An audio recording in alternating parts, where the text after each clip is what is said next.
Well, hello, friends, and happy early weekend to you. I know you're used to receiving this quick video update on Fridays, but it is a day early.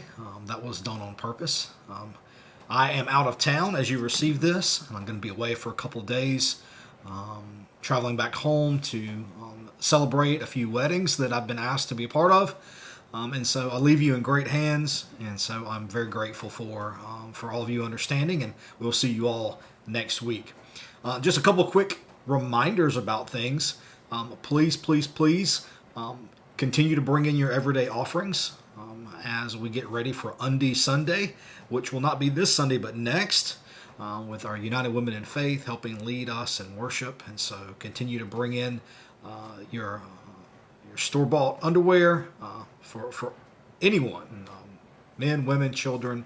Will receive those, and we will make sure that those get to the proper locations and to some shelters around our area to help meet the needs of those who are in need of those garments. So thank you for continuing to do that. Secondly, I want to remind you, you're going to be hearing more in the coming weeks about two particular opportunities you have to engage with some really neat things. The first is on Mother's Day, we're going to have someone here from the Holy Land, Christian Cooperative. And this is an organization that helps to try to tell the story of our Christian brothers and sisters that live in the Holy Land, some of the struggles that they deal with. And you'll hear briefly from Dr. George, who will be here kind of telling their story. And he also travels with specially made wood carvings that artisans from this cooperative in the Holy Land carve, and he brings them around and sells them to help support them and their needs. And so that's going to be happening on Mother's Day in just a few short weeks, 2 weeks from this Sunday.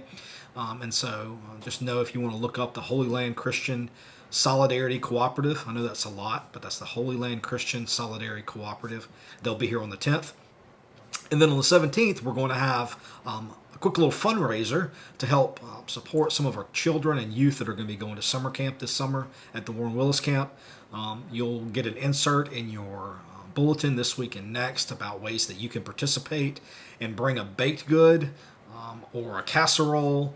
Some of those will be designated just to be sold in a bake sale fashion. Others will be part of a silent auction where you can bid on those items. And so we hope to raise a considerable amount of money to help the funding to get some of our kids to summer camp. All right.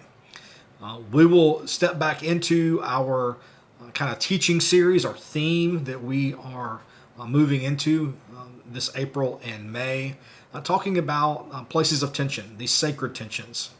2 weeks ago, I shared kind of the beginning of this to help us understand that in our particular faith tradition, we tend to be a both and people. We don't like to be caught in these places where you have to choose one or the other.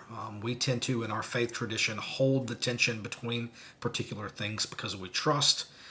Not only because theologically our trust leads us to this place, but our experience and our reason and how we interpret Scripture leads us to understand that it's okay to live in the tension of particular things because God meets us in those tensions. And so we talked a little bit about the tension between being a people of deep-rooted tradition and deep-rooted beliefs and doctrines, but also striving for what is to come and to not be bound by those tradition, but to let the Spirit continue to move and to live in that tension of being very grounded in what we believe and who we are, but how we express, practice, and seek after meeting our mission should not be in a very traditional place.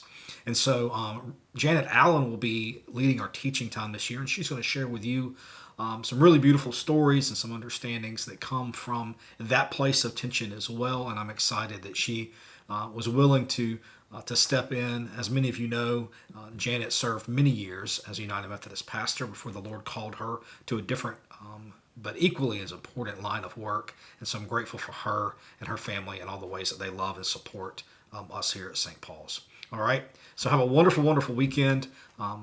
worship, of course, at 10:30 a.m. here in person and then as well as online. We are grateful for you, and I will see you next week on the first weekend of May. Have a wonderful weekend.